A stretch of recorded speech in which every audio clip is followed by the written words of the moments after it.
been eliminated. The guard up on this high ground trying to put some pop shots down onto ESA, I believe that is, as Sweet now makes his plays up into the skies.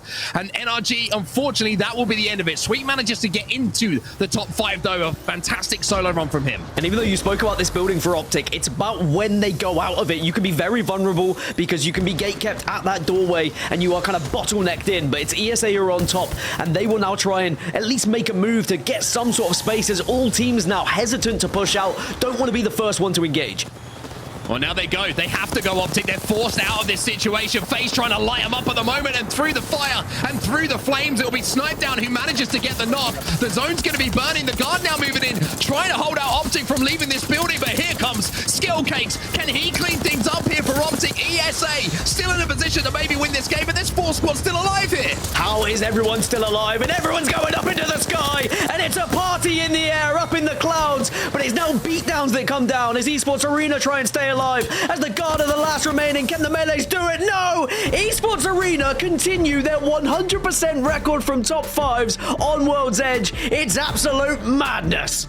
Oh, the oxygen was getting thin for a lot of those teams in those final moments up at the top of that gravity lift, but it's ESA who come in the middle of all of this, and you'd imagine that Exet and MPS should be able to fire on this side, but actually Optic go out. Optic get out of the middle because they know full well they would have been saying get a little bit of damage on these teams firsthand.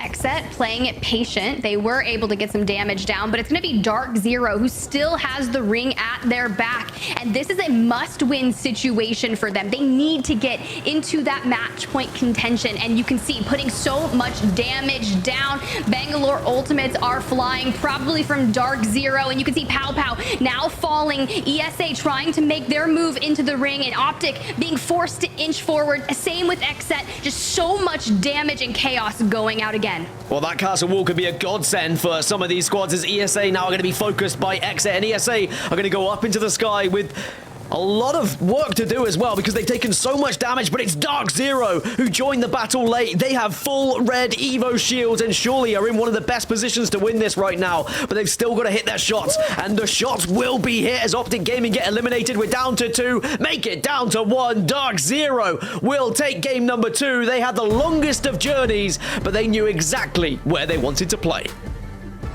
They knew where they wanted to play. They knew they needed the win. This is a much win for them and doing everything that they needed to do to make it happen. It's circle. My thought here for 100 Thieves is, do they have that castle wall available?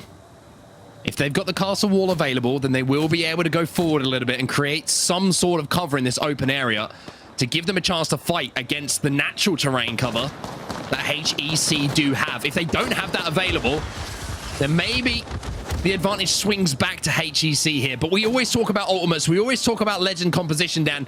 We also always talk about under pressure, can you hit your shots? And that's what this might come down to here. 90%, 10 more percent really needed here, and I think they're gonna get it just in time to work with. It's 2 very defensive compositions going up against one another. Now, 100 Thieves, what they will do, castle wall into the middle, take as much space as they can, and try and force HGC towards them, and use that castle wall to get as much cover so that they can then shoot down towards them as well. This could be the perfect play, and here it comes.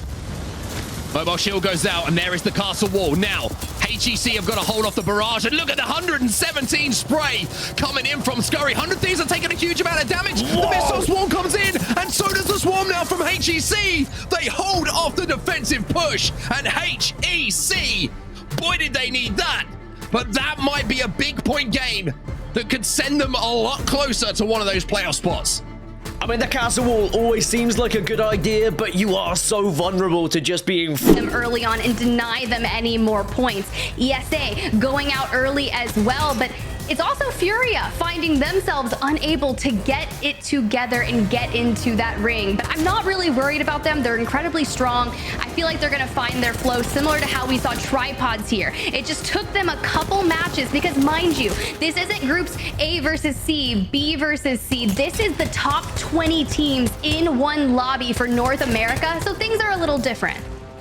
Certainly true, and they're performing at a very high level given this lobby, and it's making some of the stars I thought that would be rising, like LG, look like they have nothing to show right now. And obviously things can change in an instant. They could change in a moment, just like it did with NRG and complexity in this game. It could shift right back. And we are shifting maps too, Tiff, so that's going to play a factor for these teams.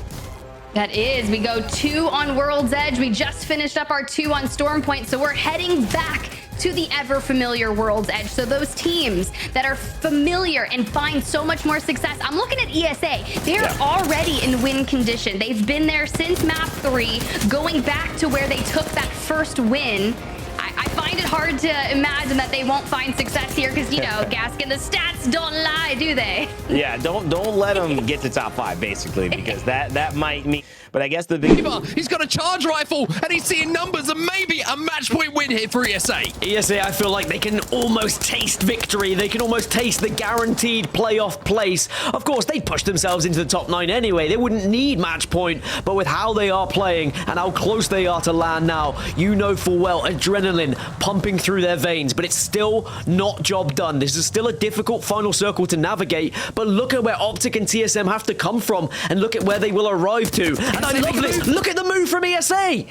ESA make a move. How's going to spot it out, but can he get back to his teammates in time? Capra picks up 1 on Duplex. That's going to give him another move. Luda needs to stay alive, but he goes down. ESA, all of a sudden on the back foot here, but looking to make a play. Optic Gaming are going to come into this fight. They've got to be careful. Esports Arena still winnable as a 2, but very tough indeed, as now it's Optic knocked on one side, ESA are on the other side. ESA might do this right here. Optic are out. It's down to 3. It's down to 3, and as a 2-man, Esports Arena might have the chance to close it out right here, right now on match point. BR Demons, there's only 1 player alive. They're just going to spot him out, and ESA have surely done it here on match point. They are going to land.